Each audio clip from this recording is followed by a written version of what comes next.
All right, let's have a word of prayer. Lord God, thank you so much for giving us this time together and bless us as we explore your word. In the name of Christ we pray. Amen. Okay, we've been talking about world religions, and we looked at first what? Judaism. Oh, even before Judaism, Christianity.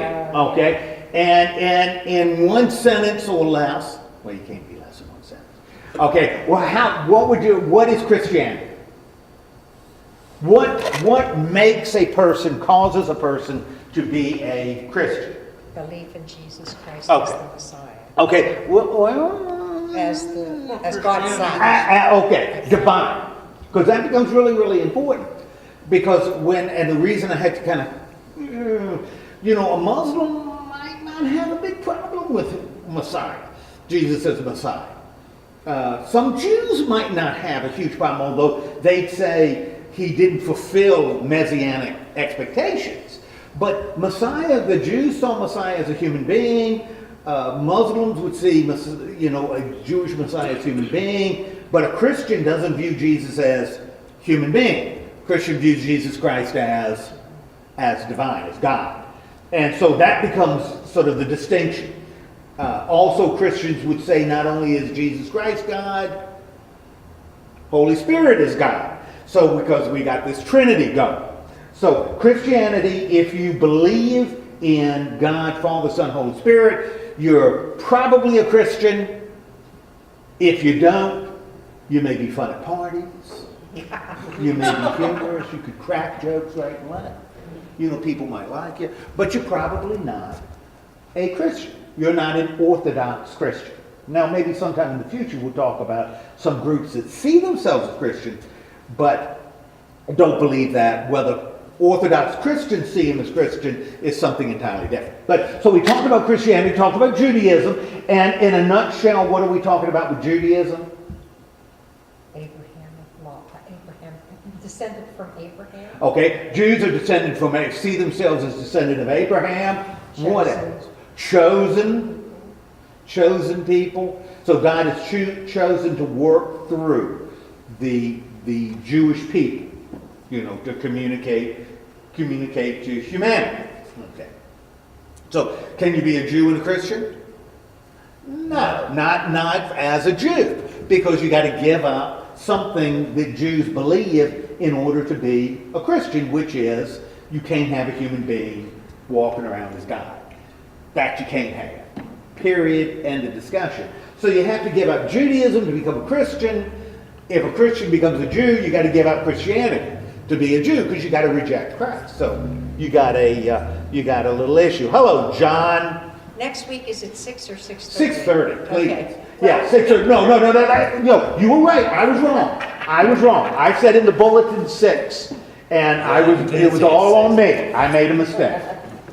Next week, 6:30. I didn't think you made mistakes. I make mistakes on not even a daily basis, on an hourly, minute basis. We all do. I am constantly making mistakes. Okay, so we got Judaism. We talked about Islam, and Henry said he was interested in Islam. What do we say with Islam? What becomes sort of the basis of Islam?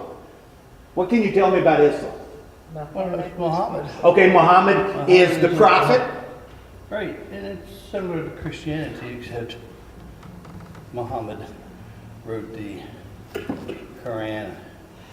Okay. You have to be able to read the Quran, no interpretation. So if you can't read the Quran, you can't be a Muslim. Can't read the Quran, you can't be a Muslim. Muslims then believe what? Basically the same thing Christians do. Well, with one exception. What becomes the key difference, and this is the key difference. They don't believe Jesus. Don't believe Jesus is divine. In fact, a Muslim and a Jew may be closer in terms of basic theology than a Muslim and a Christian. You cannot be a Christian Muslim, because to be a Christian Muslim, you would have to say Jesus is not divine. You can't be a Muslim Christian, because to be a Muslim Christian, as a Muslim, you'd have to say that Jesus is divine. And you can't do that. Okay, monotheist, one God. And they have a lot of the same prophets that Christians and Jews have. Sure. And it's interesting, you said Abrahamic people. they would see themselves as Abraham, because they're descendants of Abraham too. So we've got these three religions that are growing in the same culture, relying on the same history with some fundamental beliefs that are quite similar, all of them informing the others. I mean, Christianity would certainly see itself as extending out of Judaism. Islam would see itself going from this Jewish base. Muhammad is in an area, a trade area, where they're being influenced by Christianity. So there's a lot of, and what's interesting is you've got these three religions, but all three of them are exclusive, right? You cannot be one and another. In fact, there is only one truth, right?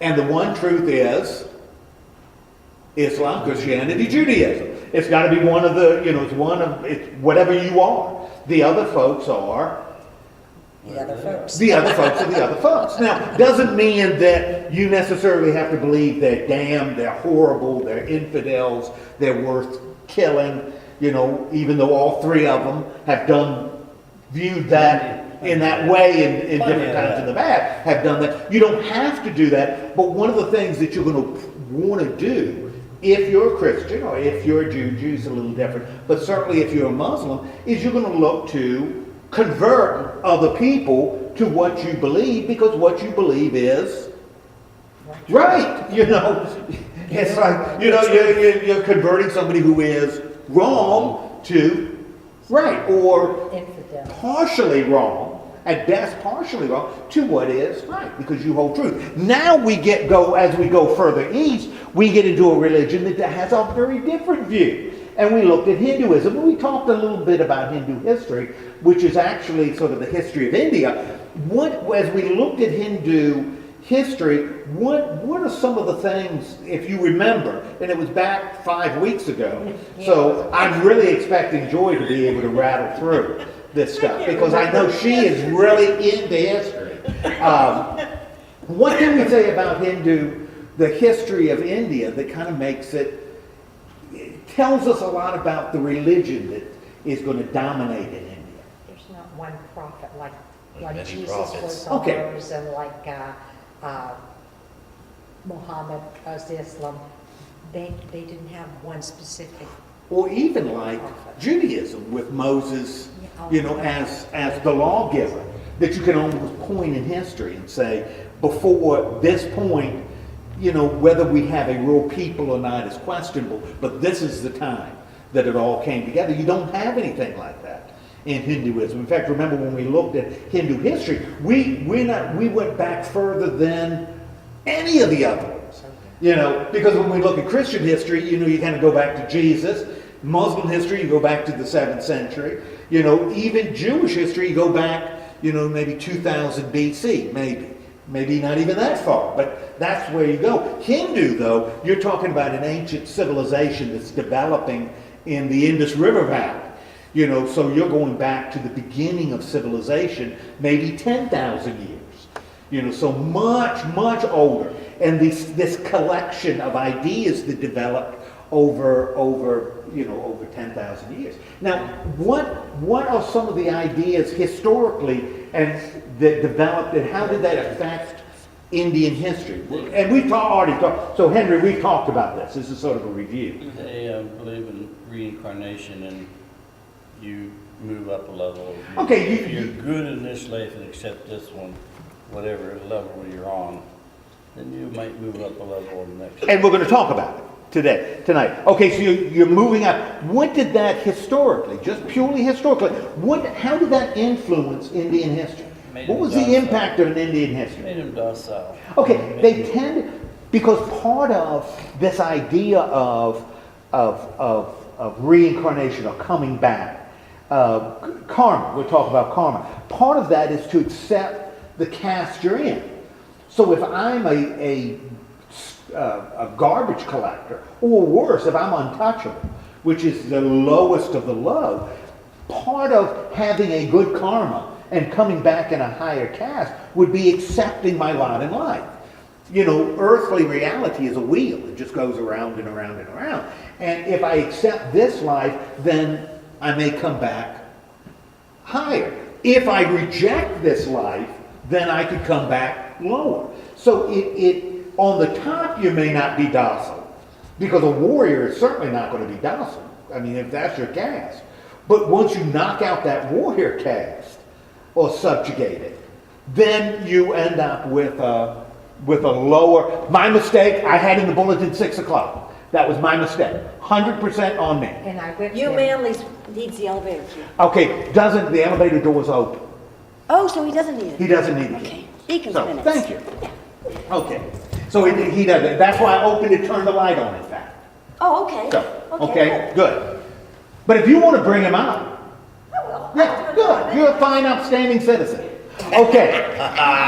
We're just reviewing anyway, All right. so she's good. Yeah. Okay. So we got becomes more docile or less likely to resist. Right.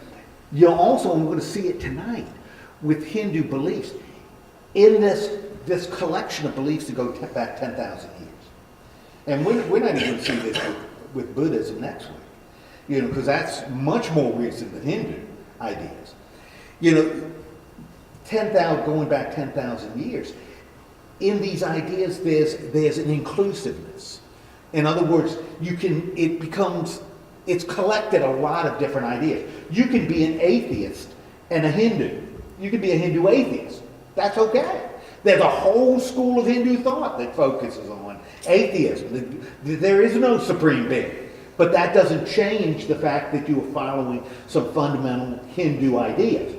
So it becomes, since there's no set structure like you see in Christianity, Judaism, Islam, all of a sudden, that would drive Christians and Muslims Nuts. crazy. They go crazy with that. So they're looking to convert Hindus. And so when the Muslims take control, which they do with the Mughals, they're looking to convert Hindus. And since Hindus, after the warrior class, become kind of more docile, they're exerting their influence. Unfortunately, conversions of Hindus, are questionable, kind of a little question. The British, when they take control, do the exact same thing. The cool thing when the British do it is they work through the Muslims to control the Hindus, which is fascinating. The Rajas are all Muslim. And so they're working through the Muslim to control the Hindus. They were Muslims. Absolutely. Rajas. Absolutely. The little Indian princes and kings, they're all Muslim. And they're the ones that are exerting influence, power over the population. So so all of that in terms of history. Now, this historical development is going to be grounded in what Hindus believe, and that's what we're going to talk a little bit about today. 100% on me, Hugh. 100%. I did the time wrong in the bullet. I believe the printed word Yes. versus the spoken word. You good. Yes. We are fallible. Humans are fallible, and I am some more fallible than others. We all. Okay. So if we look at the concept of God, as we think about the concept of God, fundamental human beliefs. We're just starting. Everything was reviewed. We're just starting. Good.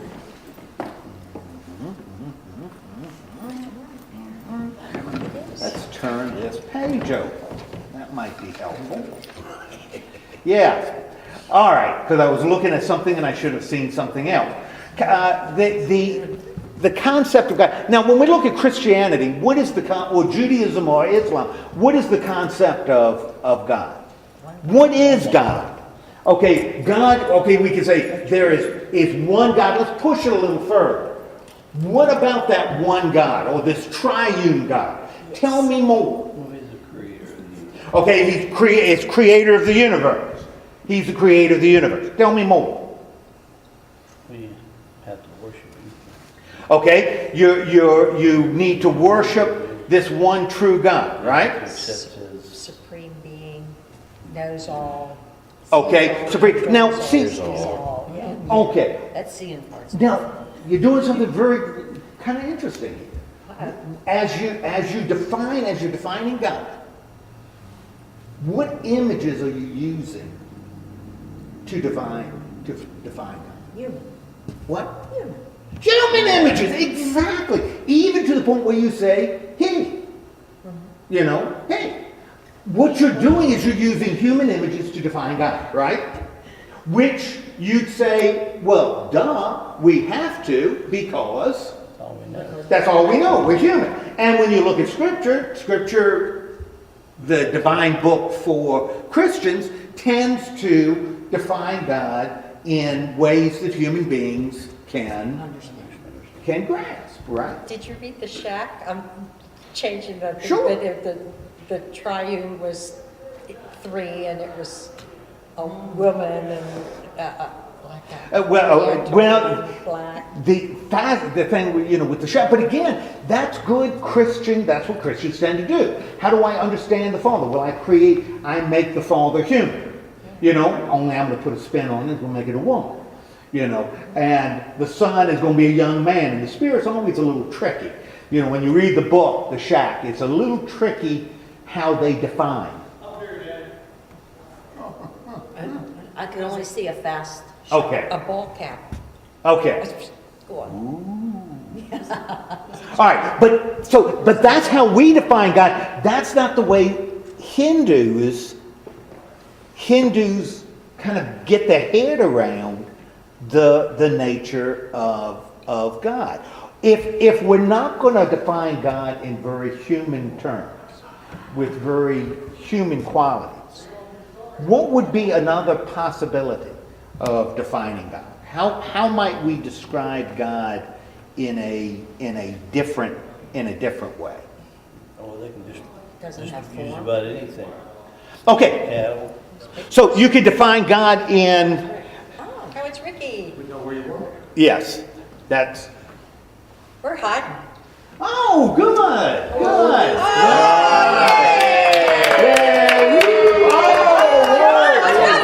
Oh my goodness gracious! I know. Sandy. Come on in. Haven't seen any cracks or anything. Yeah, that's good. Well, yeah. Although, since you prayed, incredible things have happened. I think Yes, I did. your job is safe. I don't know. They say that what they said to me is that the prayer was okay, but the prayer was really good looking. That was absolutely true. Yeah, that's what I hear. Don't forget about exercise class. Oh, don't you All right. So if we're going to talk about so God for Christians, we tend to define in human terms. He, she, human qualities, which is a good way for human beings to understand what is hard to understand. But suppose I'm going to do it in a different way, because remember, Hinduism is coming from 10,000-year soil. Isn't coming from this Palestinian anthropomorphic idea, but it's coming from a whole different world. How else can you define God? What would be another way to describe God? Well, they've got what we would call idols, and Okay, idols, and you know what they're going to call these, and we'll talk about in just a little bit. They're going to call because you look at an idol, and the idol represents a human being. These become representatives of avatars. Okay. Yes. So we'll talk about it a little bit. That's exactly right, like in the movie. Okay. So what if instead of looking at God as a human that is really great, but let's define God as in terms that aren't necessarily human terms. you wouldn't if you believed in reincarnation, would you? Well, now talk about God. We'll hold on to that. How might I describe God not using human qualities? And the miracles. What's that? Okay, that God is nature, or let's push it even further, because that still becomes physical, right? Yeah. God becomes what? A lot. The force that animates nature, okay, becomes like a spirit of life, right? Kind of a what's that? Becomes metaphysical. Okay, like the wind blowing, right? Becomes metaphysical, right? That God is sort of the great spirit, other. Yeah, the great spirit. Something that is beyond us. That I cannot explain or understand. You know, what was that? What would be some, I'm thinking of Star Wars. The Force. You know, the Force. And what is the Force? Well, it's not a great person with white hair. And, what is the Force? It's an energy. It's an energy. Now, how I define that may be different, right? From person to person. And as I define this universal life-giving spirit, if I want to call that a spirit at all, because I might choose to say that it isn't an entity at all. It is a scientific, a system of scientific fact that explains everything. But that doesn't change the fact that I have to understand how to live in relationship with this system of rational fact. Okay? So I may develop a system of living with this that's different than I may develop if it is the force or the life-giving spirit. That's a Hindu view of God.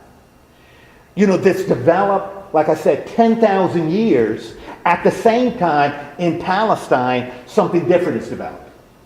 A different concept or understanding of God. A God that is personal. This is not a personal God. This isn't a personal God. This isn't a God. What would be some qualities of this God that would be really different than how Christians, Jews, and Muslims perceive God? There's several gods for them. Well, could you have several gods? For them.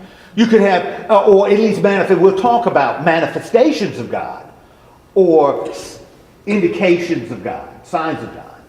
What the Hindus would tend to see is a lot of them was called this universe or this force, the Brahman. But the Brahman isn't the key is it's not personal. It's there. It is. You don't have a relationship with the Brahman. You don't have a relationship with the force. You don't talk to the force. You don't talk to the Brahman. You don't talk to Darwinianism. You don't talk to rational science. You don't talk to it.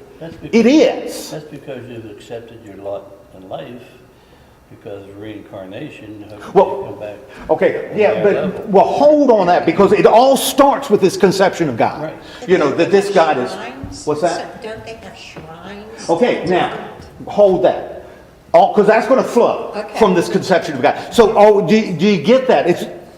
That's why I put this. God is like,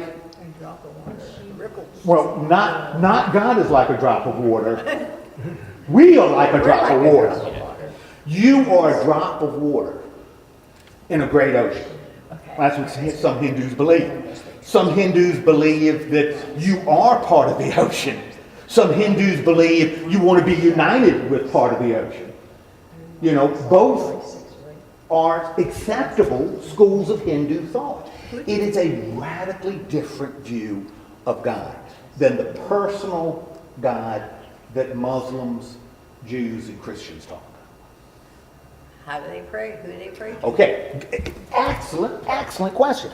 If you have a God that is so other, and this conception of God, it doesn't matter whether it's reason or whether it's a Brahman or whether it's something else, you can't relate to this, right? Because this is not personal. I mean, you don't go to this God and say, God, I got this wart on my hanging, do something about it. Help me with this. You don't do that, right? Because there's a force. It's just there. Okay, therefore, what are you going to need? A symbol. You're going to need gods, or you're going to need something, some way to relate to this force. And that's what, again, Hindus start to develop over this 10,000 years of history. Yeah, da da da da da da da. I think you have to get it closer, don't you? 6, but he... Okay. They developed this idea of divas. What's a diva? Yeah, a diva is a woman, although I've known plenty of men who are divas. Yeah. That's why someone might, and I don't know who he is, that said this at a board meeting, wanted for his class, his ALL class that he's teaching, wanted fruit out of season. Wanted we'll teach his class only if he's provided fruit out of season. Yeah, exactly. Who would say that? Who would say that? Sandy doesn't know. Well, I was at the meeting and said that. So you have these, but to Hindu, divas isn't an opposite. Divas are celestial beings. Like angels? Yeah, kinda. But kinda angelish. Angelish. What would be so you've got celestial. Now, if it's celestial, then these divas never come to earth, right? All right. So how am I going to relate to a diva who is never temporal, who never comes down to me? Build your temple up. Okay, I'm going to build temples up, and good night when you look at ancient people, they're all these ancient people, they're not digging holes to relate to their gods. What are they doing? They're building stuff up. Whether it's a pyramid or a ziggurat or a man, they're building something to reach to their gods. So these divas are, again, they're not God, nor are they part of God. Well, some schools of Hindu thought would say they're part of God because they would say we're all part of God, always. But these divas become sort of means by which we can get guidance and direction. Because, to be frank with you, for a Hindu, the Brahmin could care less about you. The Brahmin doesn't care about you. God does not care about you. Because God is what? Energy. God is life. God is spirit. God is being. God is reason. God is. Does reason care about you? Heck no. Heck no. But if you're living your life without having anything to care, you have a problem. So these divas become sort of the instruments that relate to human beings. Now, if I want to relate, though, to a diva, because he's not temple, right? Nobody snapped a picture of him, didn't walk around, didn't receive laws on a mountain, didn't listen to Gabriel dictate a book. If I want to relate to a diva, what am I going to need to do? I need to go up. But the trouble is, if I just look, I'm not seeing anything, right? I got to have something to focus my thoughts, right? So what am I going to use to focus my thoughts so that I might relate to this sort of, it's almost hard to describe, because it's so different than Christianity. How can I relate to the only thing personal that is above me? What's that? Okay, well, it could be another. What I'm going to certainly use is might use items. I might use some physical. Now, I am not an idiot. Christians and Muslims and Jews look at idols. People that are worshiping bushes and sticks and stuff. And they say, oh, those poor ignorant people. Thinking God is a stick. Thinking God is a statue. Oh, man, are they ever ignorant. Well, they aren't ignorant. You know, for them, what that stick is what? Symbol. A symbol. What's that? Their belief. Yeah, it's grounded in their beliefs. That stick is the way they can communicate to God. This helps focus their attention on the one to whom they're trying to relate, right? They don't believe the stick is God. They don't believe the stick does anything. But it's through that stick, or through that statue, or through that book, or through that image, that I can relate to God. It focuses my attention. That's what an idol does. That's what they do, right? Do Christians have idols? Yep. Well, duh. Yeah. You know, duh. You ever been to a Catholic church? Yeah, well, Roman Catholic Church has statues everywhere. I remember in the good Presbyterian Church, you know, and we are the least connected to idols. We don't like idols. You know, we were smashing idols. Don't look at the stained glass You know, windows. stained glass windows. I was in the church. We moved a big picture down from the wall because we put something out there, put speakers. That's not necessary, you know. But there was this picture of Jesus, you know, knocking at the door. You see that picture? Jesus knocking at the door. We had it right in the back of the sanctuary, and it had been there since God created the heavens and the earth. So we were going to move it. We put speakers up there. We were going to move it down.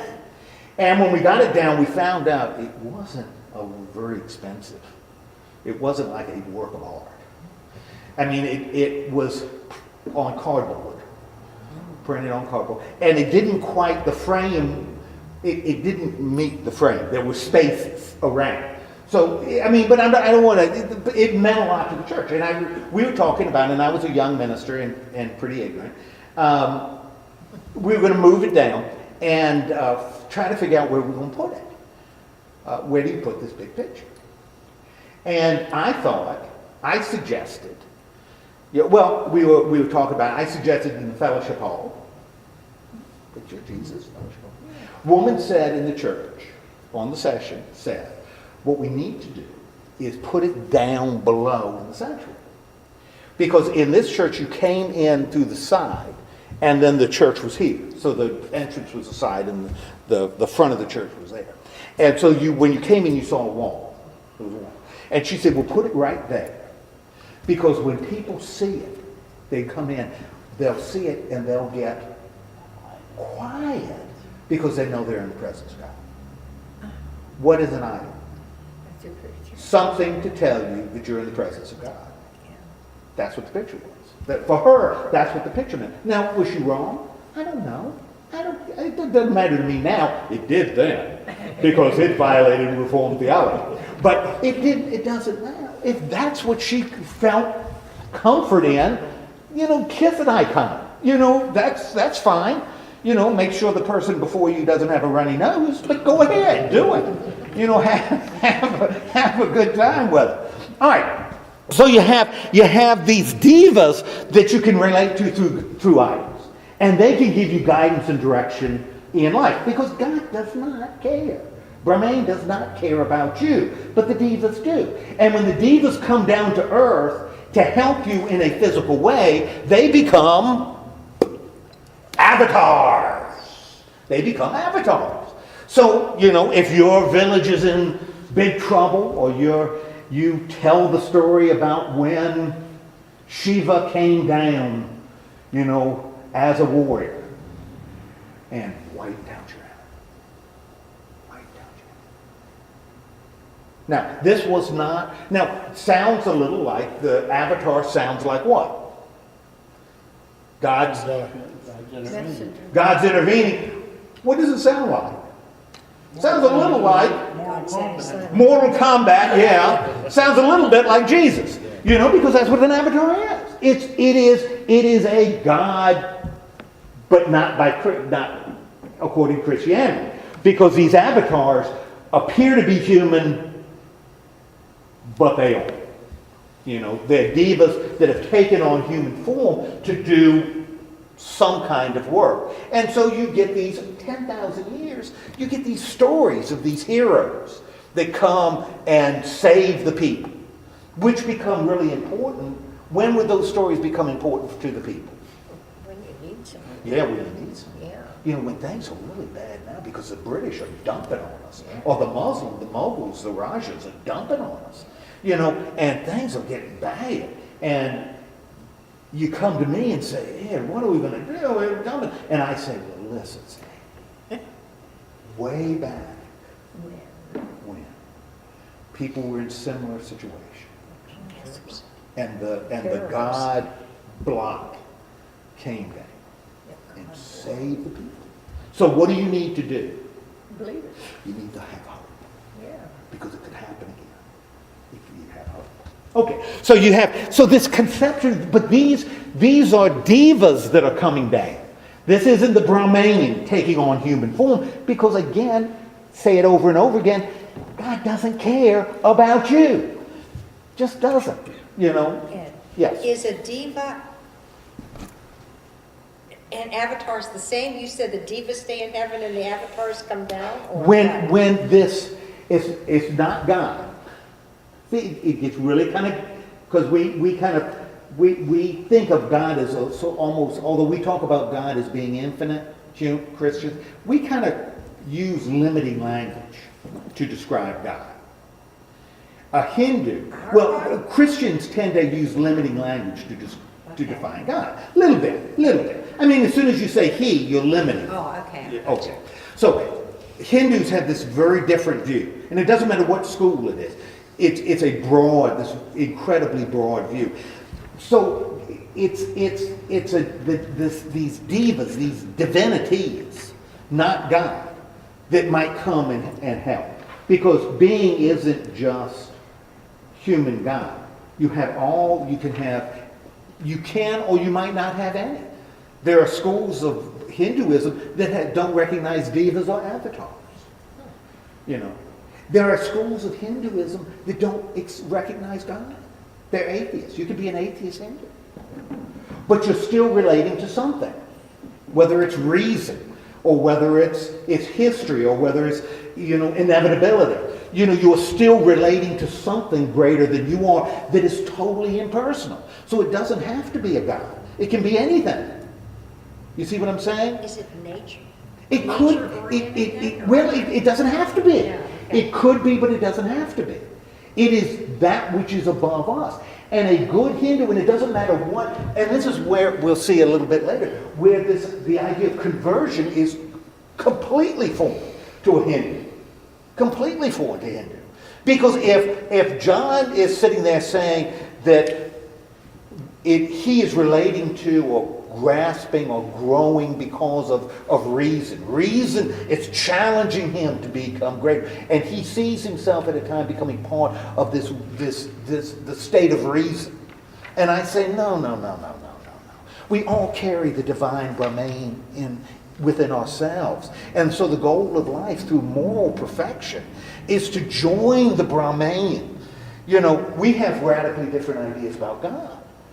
But I, as a Hindu, am not going to try to convert John to my view of God, because neither one of us understand it anyway. And I can accept that we don't understand. We don't understand. You see? We are both trying to attain something with that which cannot be understood. And if John is going to do it by looking at this as the force, which is more likely. The force, because you've got a lightsaber. Exactly. Yeah. So he's doing the force, and I'm doing something else. Even Christianity. If I say God is that Jesus is an avatar. Yeah, it's not the religion you're looking for. What's that? That's not the religion you're looking for. Yeah. Well, That's a Star Wars joke. Sorry. Well, what they would say is what a Hindu would say, and a Christian that might adopt Hinduism would say, is that the God of the Old Testament, the Father of Jesus Christ, isn't the Brahman. Because the Brahman doesn't create. The Brahman doesn't create. The Brahman is. It doesn't make, it is. It's just there. Yeah, it's just there. It's a force, it's a power. It doesn't have hands to mold. It doesn't create. Devas create. Brahmanian, God, reason doesn't create. So there's a God that stands above the God of the Old Testament. For a Hindu that views Christianity as a way to relate to that force, would never say the God of Abraham is the Brahman, because he's too personal. He cares about you, and he's indifferent to you. Of course he's indifferent to you. He doesn't hate you. He's not looking to damn you. He's just indifferent. Because that's not relevant to reason. That's not relevant to nature. That's not relevant to force. Does that make sense? Now, I'm not looking for converts, because it's not something to be converted to. But that's the way they're seeing. That's the way a good Hindu sees. Okay, and therefore how you live your life is going to be shaped by how you see this force. And we'll talk about it in a little bit. Hindus tend to have a sense of karma, and when you hear the word karma, what does that mean to you? If somebody says, "Oh, that's going to mess up your karma," or when something bad happens, my wife says this all the time. When something bad happens to me, she just looks at me and says, "Karma." What goes around comes around. That's We go karma camellia, which is Boy George. What is karma? Hindu version of good works. Okay. Ray. It's a proper ritual and ethic action has a meaning to spiritual progress, including purification of one's deeds through detachment from the fruits of one's actions. Okay, that's it. that was a little complicated. Yeah, but that's an excellent definition. In a nutshell, what is karma? I didn't hear it. I thought it was Action. what goes around comes around. Action, what goes around comes around. Action has reaction. That's what karma is. Karma is, there's a reaction, there are consequences to your behavior. I mean, does that make sense to you? Well, duh. Since the Brahman is uninterested in you, is indifferent to you, what you do has consequences, your actions have consequences, and it's not because of a divine intervention. God has not come down and protected you from the stupid things that you have done. God doesn't do that. Instead, reality dictates that every action has a reaction, which is good. I mean, that's science. That almost sounds like science. If I was smarter, I'd be able to say that. Okay, and karma, and it's all centered around the samsara. And the samsara is earthly life, earthly living. Earthly living. Because we are all living in this reality, which isn't, most Hindus would not say is God, but some do. So our relationships with one another, our actions, the actions that we take, are going to have consequences on our earthly life. Are going to have consequences on our earthly life. Okay. Now, what would this idea of karma then lead one to do? Okay, would lead to good works, right? Well, Make you try. Paying it forward. Maybe paying it forward. Well, the trouble is, we have such a limited amount of time. I mean, to do it. How much time do we have? I've been Our whole life. Yeah, I've been looking at old movies. I love old movies. I love old movies, and I can't remember which one I saw. But the person even in it says, according to I know what it was. It was an old movie, but it was kind of goofy. That the Bible allots 70 years. We have 7 years, and I think somewhere you can find that in the Torah. That God gives us 7 years. So Hugh, I don't know what to tell you. Your karma's really good, but we have 70 years now. what if we don't? What if we kind of screw it up in that 70 years? Hindus believe or tend to believe, and again when I say this is a broad thing, because every little Hindu group believes something different, but there's something called the Atman. And the Atman is the immortality of the human soul. Kind of. There's a part of us that is immortal. Okay? And we talked about in Christianity, one of the things that Greek philosophers believed, but Hebrew theologians didn't, is that you could separate the body and the soul could be independent of the body. What Hindus believe that, tend to believe that the soul and the body can be independent of one another.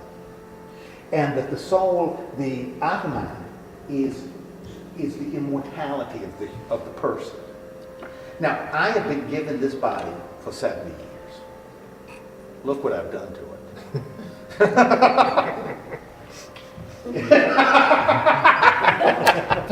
Somebody could have said something better than, okay, look what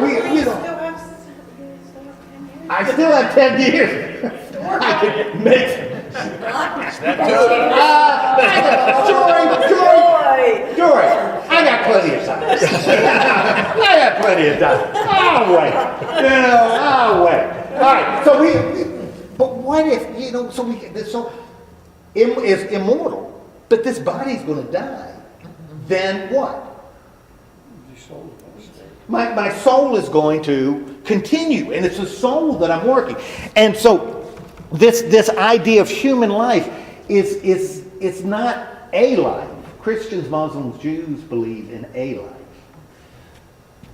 Hindus, because they believe in this immortality of the soul, believe in multiple lives.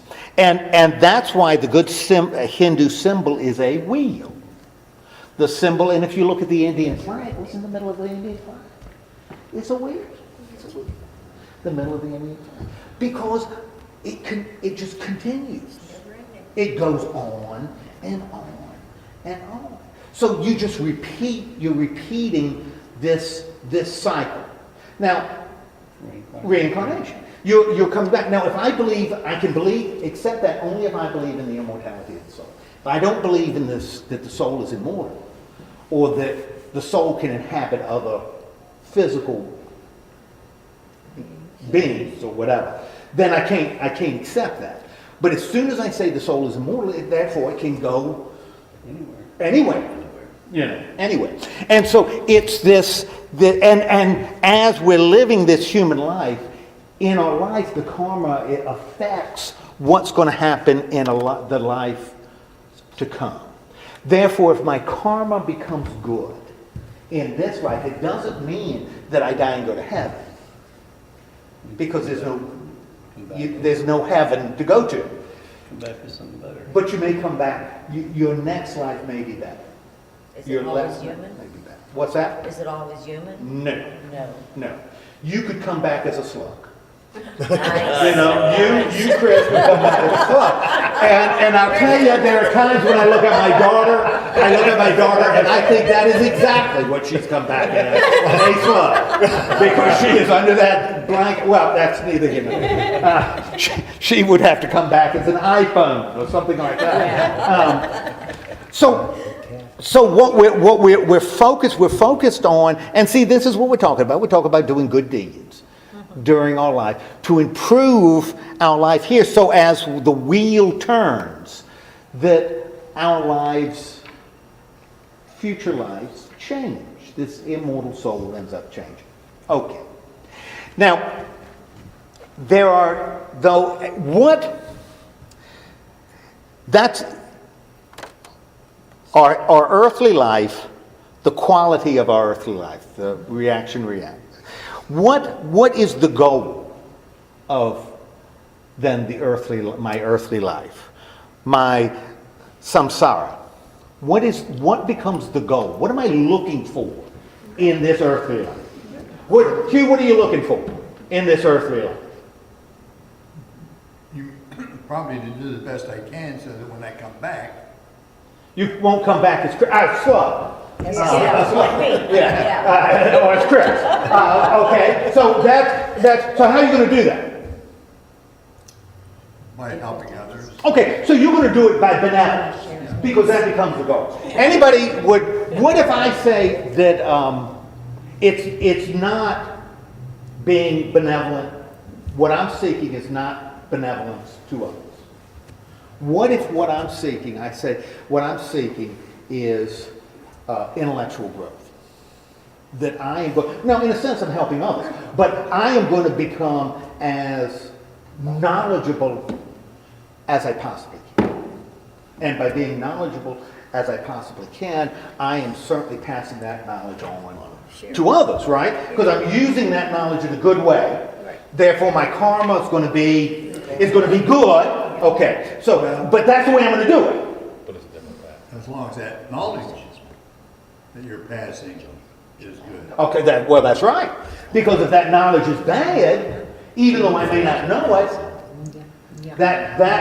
then I might be deceived. So what I'm going to do is I'm going to try to grow intellectually to the point where I can be as sure as I possibly can that the knowledge that I'm attaining is a good knowledge, going to be positive for the present and the future.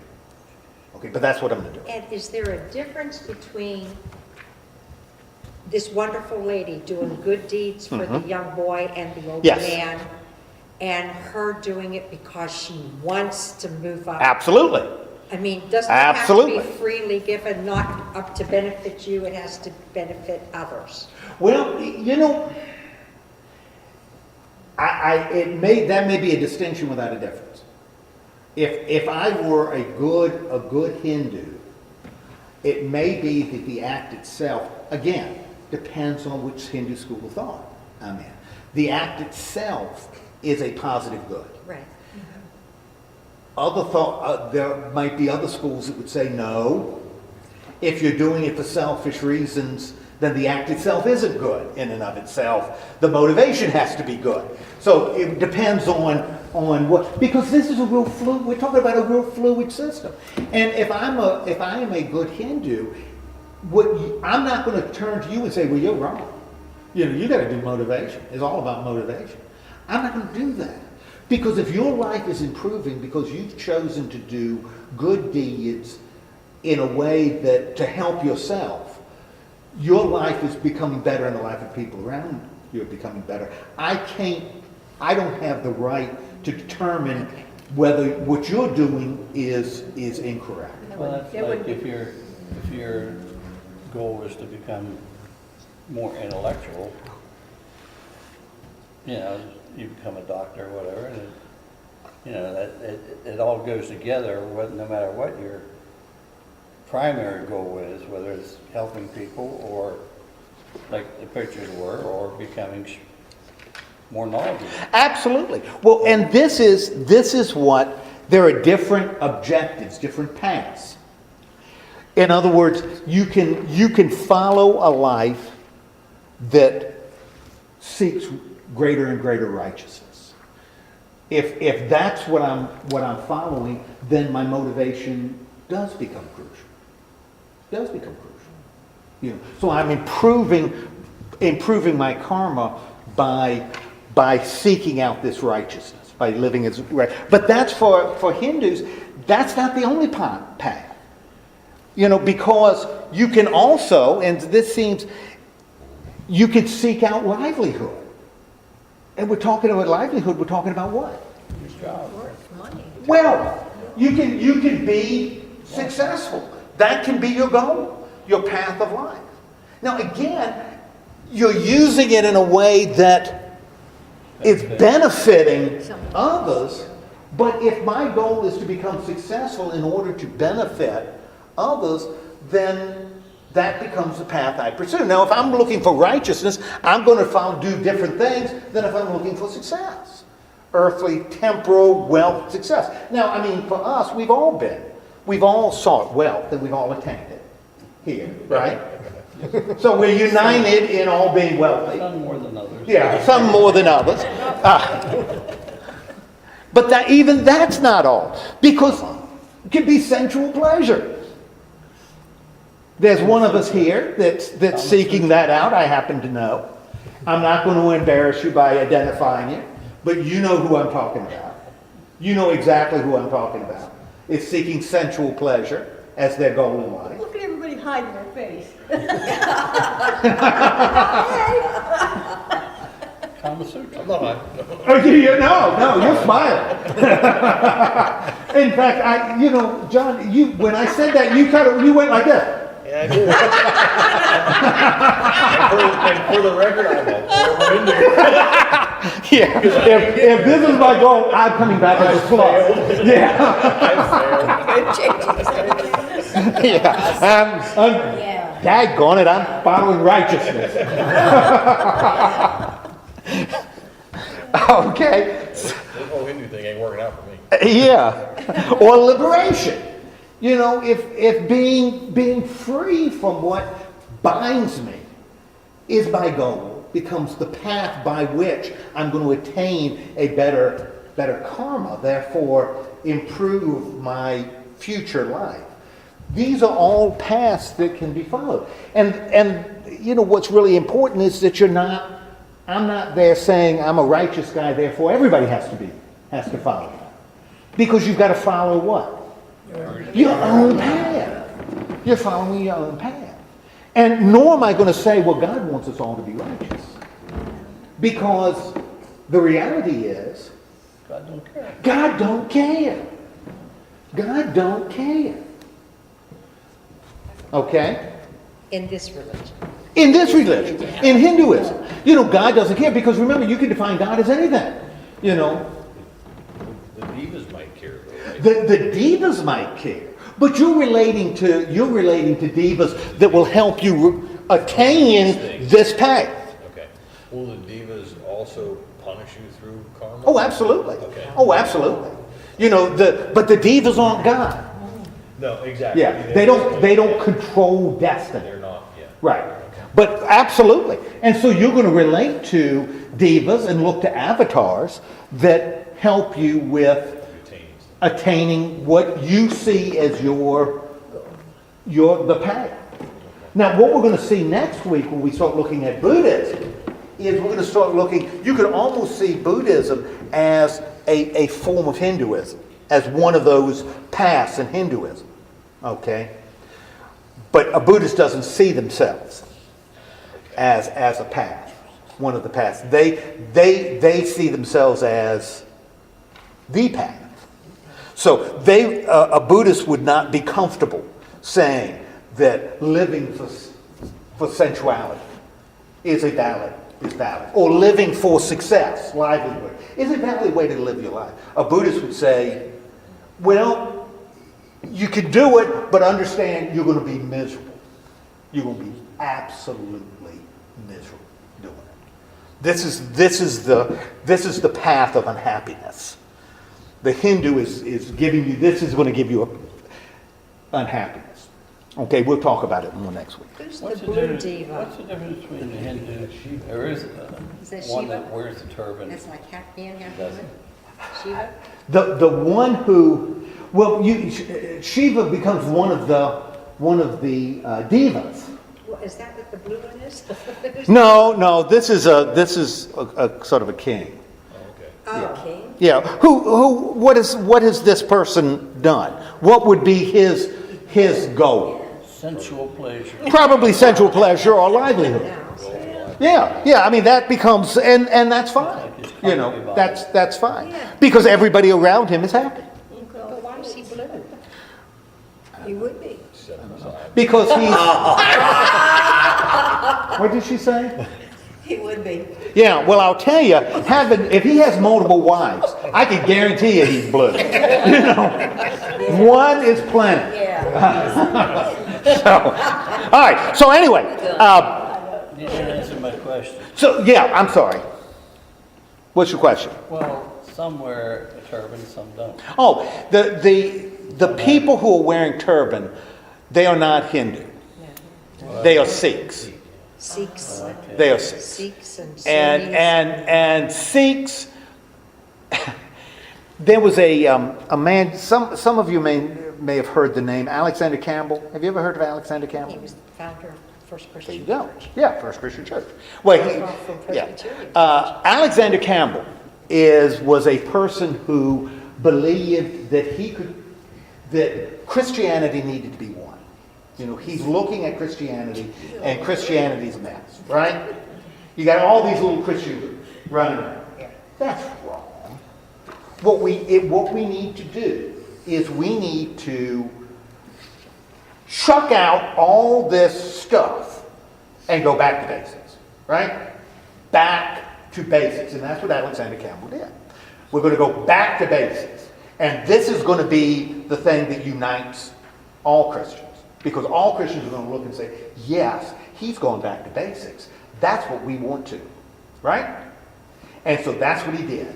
And the result of what he did was a new group of Christians that are being drawn from the other ones who like him. And then they get together for a while, and then they don't like, they start disagreeing on who's more basic.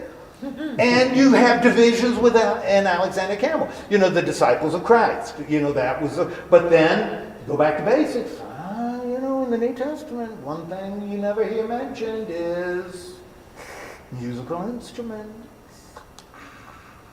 So you have people that want to be even more basic, become the Church of Christ, non-instrumental, and they break off. And then you have others, and those disciples of Christ are running around and doing things that are just plain wrong. And they break off, so you end up with division. It's like the old joke. The guy pulls into a small town, asks the guy at the gas station, "How many churches do you have in this town?" And the guy at the gas station says, "We've got 3. We had 2, but they merged."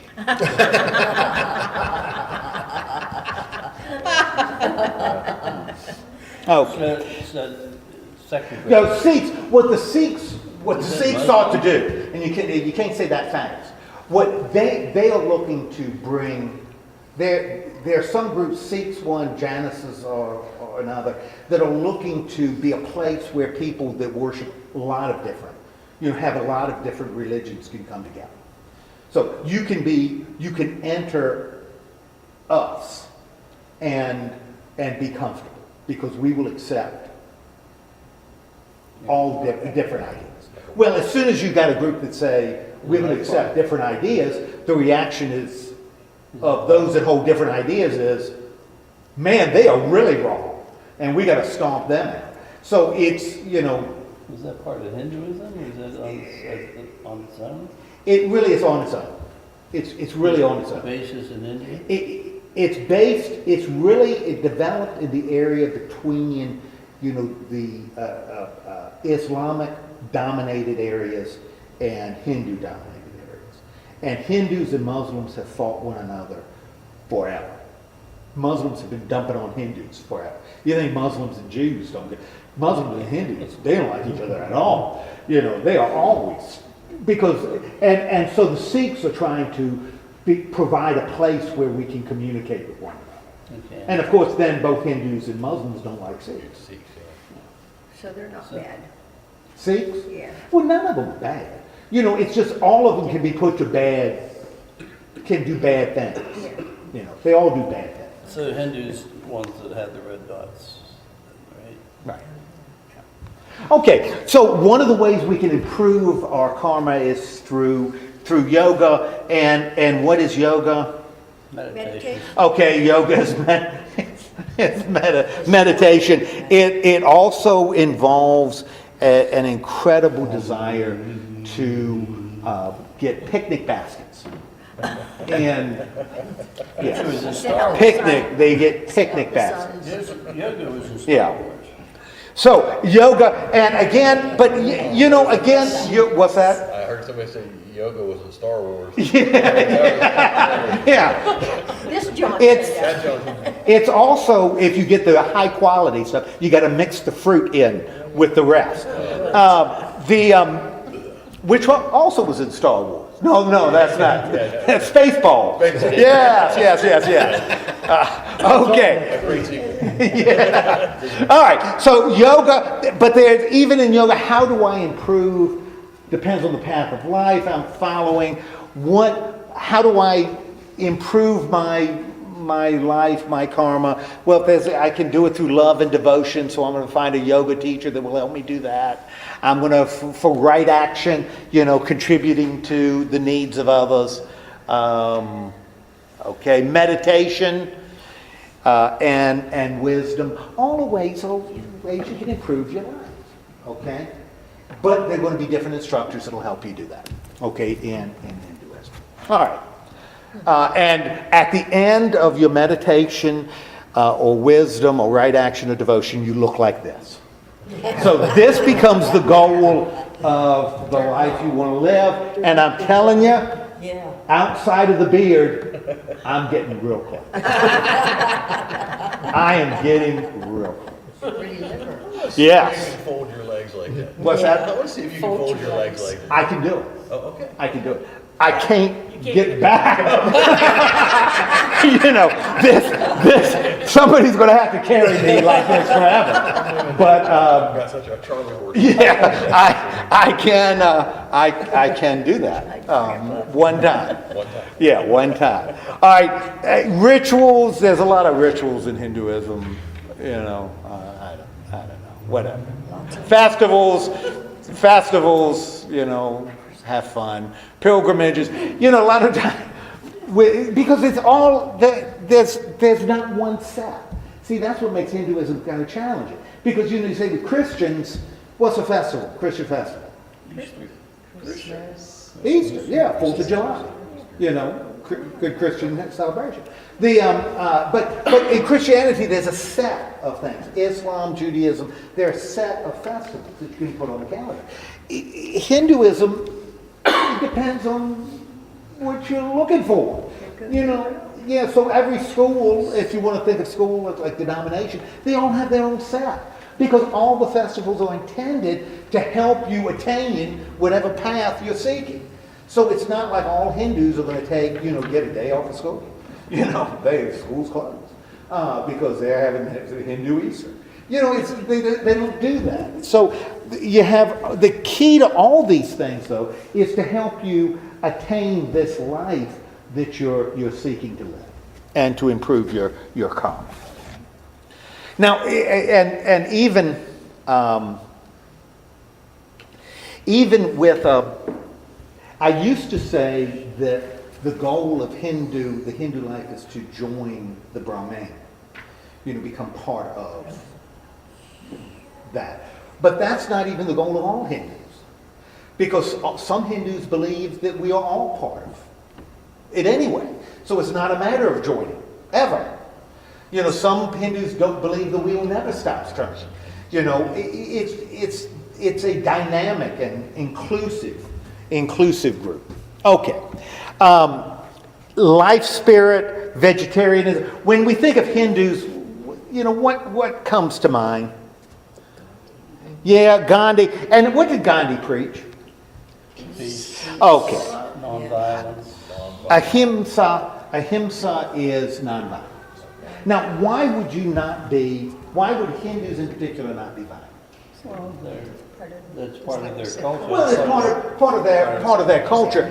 If I believe you can come back in other forms. Like a slum. Like a slug. I may have stomped on my grandmother, and I'll guarantee you, if there's karma, that could have been my grandmother right there. I don't want to get into it. It's way too personal. But nonviolence. So you don't take out your whatever. Hunger strikes. That's what he did. Hunger strikes so that they would give India freedom from Great Britain. Right. But again, that tends to be part of Hinduism, but not all Hindus would agree with that. See the difference between vegetarianism and hunger strikes. So. Yeah. Well, and vegetarianism it's kind of fascinating. The Hindus, it is against the law in most states in India.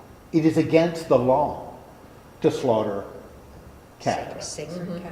It is against the law to slaughter cows. Now, why would you not want to slaughter? What might the cow represent? Your Might grandma. be your grandma. Well, it could be your grandma. It could be your grandmother. Even more than that, it becomes this symbol of fertility. Avatar?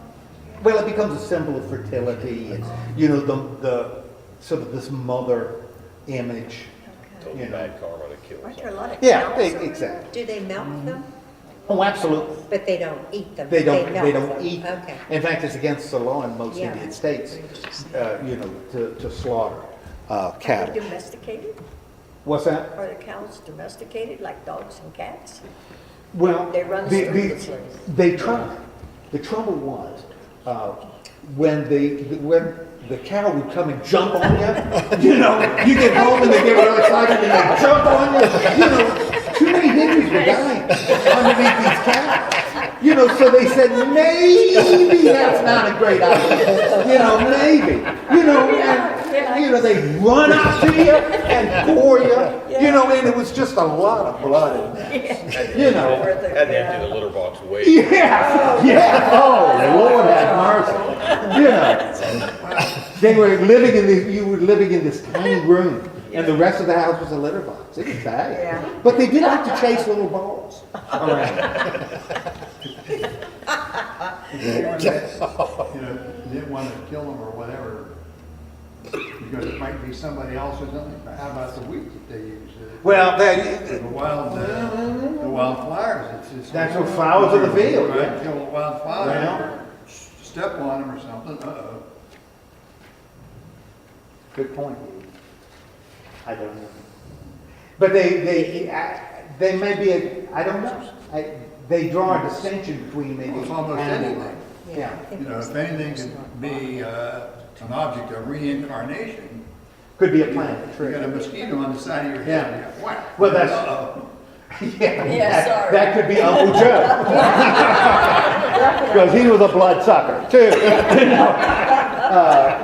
But well, and now with this vegetarian business, you know, some Hindus, it's sort of like their Hindu life, and you know they will give up meat on occasion, once a year, we'll give up it.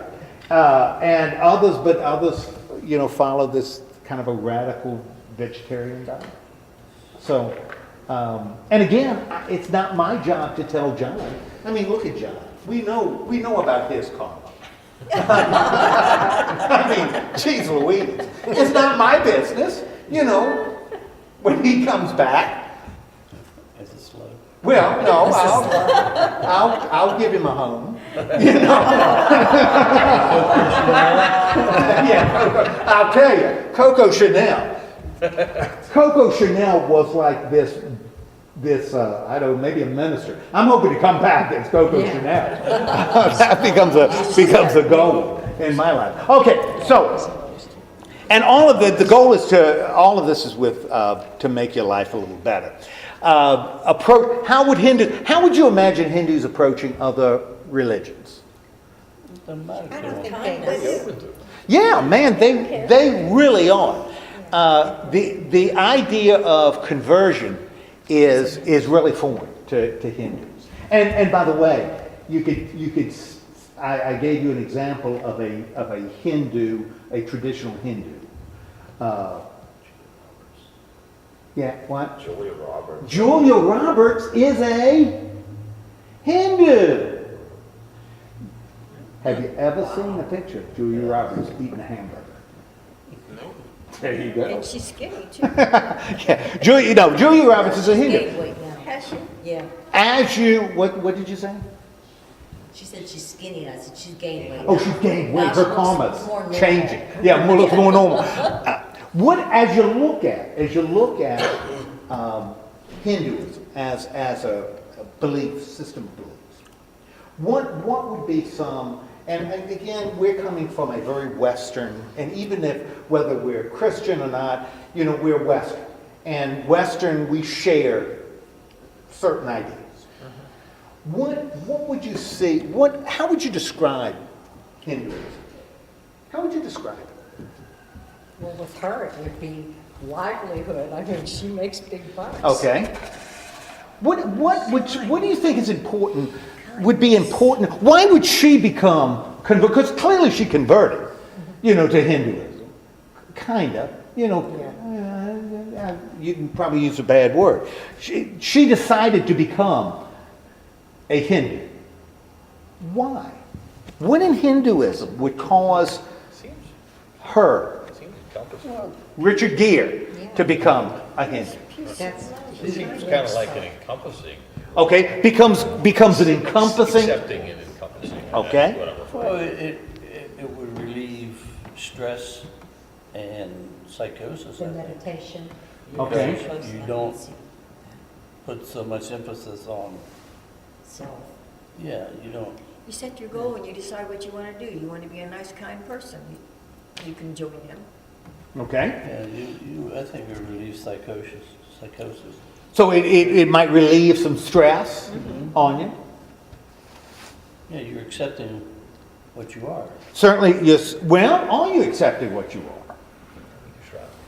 You strive because your goal is to strive for something. Well, but her goal To is, strive for like, something more. I think Chris said her goal is livelihood, so she makes big bucks. Maybe. But that could be just like a side effect of her trying for something different. Yeah. Well, that would be her path, though. Yeah, well, I mean, what I mean is her path may be something else, and because she's on that path, she's being rewarded with, wealth. I don't know if there's like an actor path, but. Well, and see you used an interesting word because as soon as you talk about reward, the reward.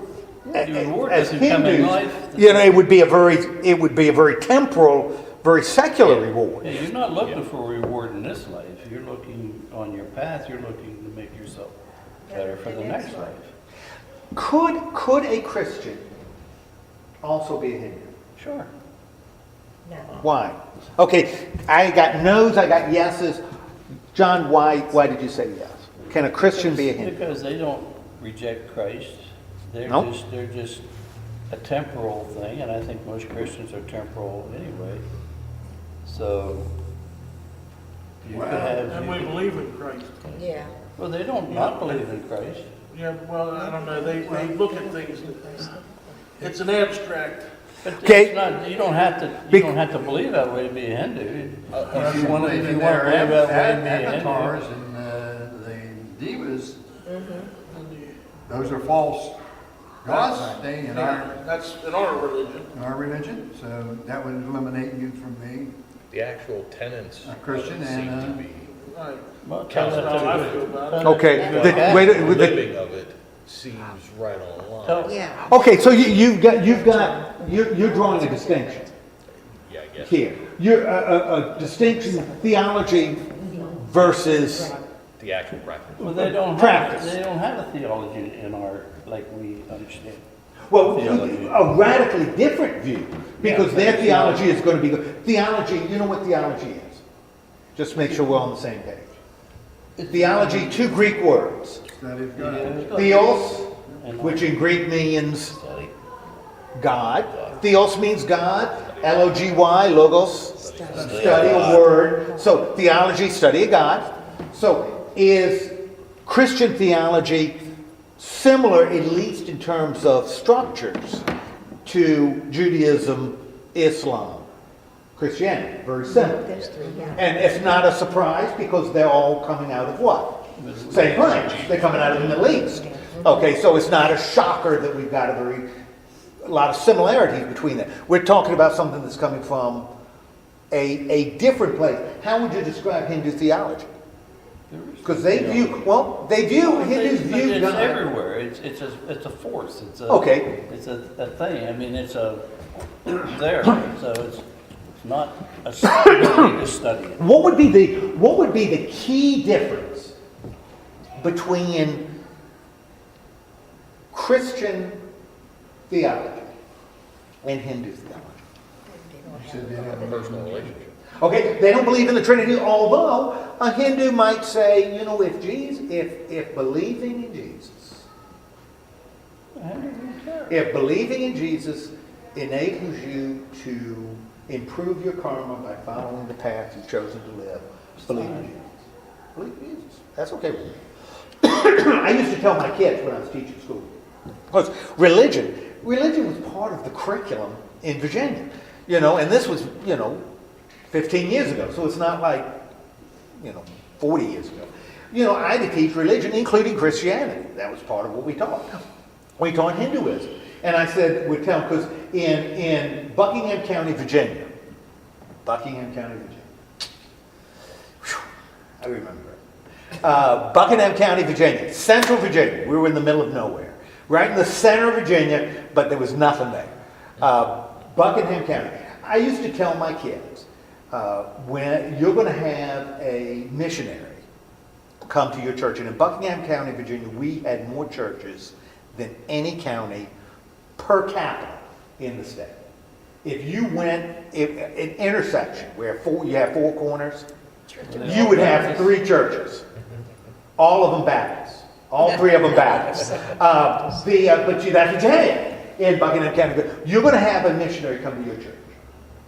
And that missionary is going to show you a film of India. And he's going to be speaking. And there are going to be thousands of people there giving their life to Jesus. And he's going to say, our work is tremendous. We are changing the world. And he may be. I'm not going to say he's wrong. Got to be real careful, though. Because 2 weeks later, a Muslim missionary may be passing through, and those same people are doing the same thing. Because their view of religious practice is so dynamic and so broad. When Gandhi said, today I am, and he did say, today I am a Hindu, today I am a Muslim, today I am a Christian, today I am a Jew. He was serious. I mean, he wasn't being cute. He was serious. Because it really didn't matter. You know, that didn't matter. I think if you look at the fundamental theological difference between Christianity and Hinduism, is Christianity as well as Islam and Judaism. God is personal. God is personal. God cares about you. God loves you. That's Christianity.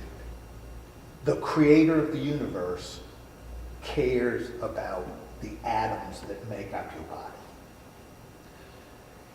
In Hinduism, God is, or whatever, God, you got to put quotation mark, is impersonal. It is a force. It is a spirit. It is a concept. You know, but it is not personal. It doesn't care about you. Now, I'm not saying that I wouldn't say that. I think a Hindu would agree with that. That they don't get involved in your personal life. You know, they just don't, because you don't have a personal relationship with reason. Well, they don't blame God for bad things. So they don't, yes, that's exactly right. They wouldn't look at God as the one who rewards. If I'm living good, God's going to slip me something on the side. You know, they're not going to do that. On the other hand, God doesn't cause catastrophes, you know, because God just isn't involved in the personal lives of God isn't even the creator. You know, God doesn't even create. That was done on a lower level.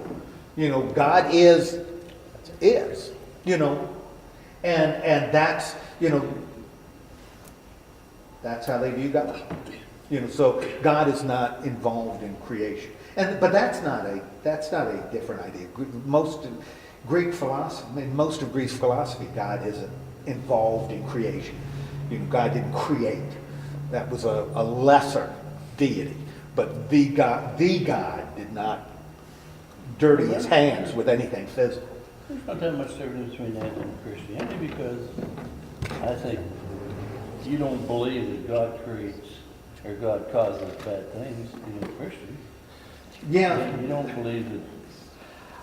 I don't believe that, but I believe God personally. Well, he might care, but he doesn't prevent the Holocaust. He don't prevent bad things from happening.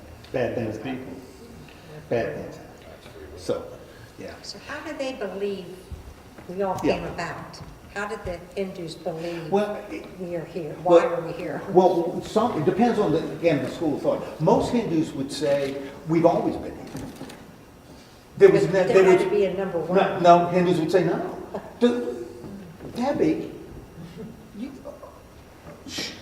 see the face of my watch? Show me where it begins. Or the crystal around my watch. Show me where the circle begins. It doesn't. Show me where it ends. It doesn't. There's no beginning, there's no end. So there's no, most Hindus would say that's irrelevant. There's no beginning, there's no end. It's just is. There just is. There's just being. There's continuation. So that's what. But other Hindu, there are other Hindus who say, oh no, there is a beginning and an end. I think if you wanted to look at the difference between Hinduism and like Christianity, one, the theology is God is person in Christianity and not in Hinduism. The other is this incredible emphasis on how you live rather than what you believe, because what you believe is not particularly relevant, but how you live is. And what you believe should be. It's almost like which comes first. How you live is far more important than what you believe. What you believe should enhance how you live. A Christian would say, oh, no. How you believe is going to dictate, or what you believe is going to dictate how you live. So it's kind of the reverse. And that becomes a real key in Hinduism. It's your lifestyle that becomes really, really important. Which, it sort of makes sense from, given the geographical tenet, the evolution of that religion makes sense, pretty crowded place. Oh, sure. Makes sense. And a cynic could see all kinds of things behind this. What a wonderful way for the elite to maintain power, than to convince the other classes that they should be content with where they are. What a wonderful thing. Well, I mean, why did Diocletian, the Roman emperor, claim to be God? Well, why? Because people might not listen to the emperor, but by gum will listen to God. So you all of that's going on too. So, any other questions about Hinduism? You with me, Rick? Oh, yes. Yeah. That's why I can't hear her. Yeah. Oh, I'm sorry. Yeah. Next week we're going to start looking at Buddhism, and like I said, Buddhism is going to grow out of Hinduism, but it's going to be a very distinct path within Hindu thought. And in fact, it's going to be so distinct that it's going to force people to reject. It's going to demand that people reject some of the tenets, the openness of Hinduism in order to practice Buddhism. You cannot be as open as a Hindu and be a practicing Buddhist. It's going to be also really interesting that Buddhism is going to start in India, in the heartland of Hinduism, but it's not going to take root in India at all. It's going to take root elsewhere. Well, it's going to in China, particularly in China, Southeast Asia. That's where, and Japan. That's where Buddhism is going to become strong, but it's never going to be strong. Now, in Sri Lanka, Ceylon is going to be Buddhist, but not in India proper. Okay? Thank you for your patience. Let's have a word of prayer. Lord God, thank you for giving us the opportunity to think about what some other people believe. Not so much so that we can believe it too, or even accept it as truth, but rather so that we can understand what motivates and drives folks that believe in Hinduism. Help us to listen to what they're saying and understand the reasons for what they do and what they believe. Help us to do that to enhance our communication. In the name of Christ we pray. Amen. Amen. Amen.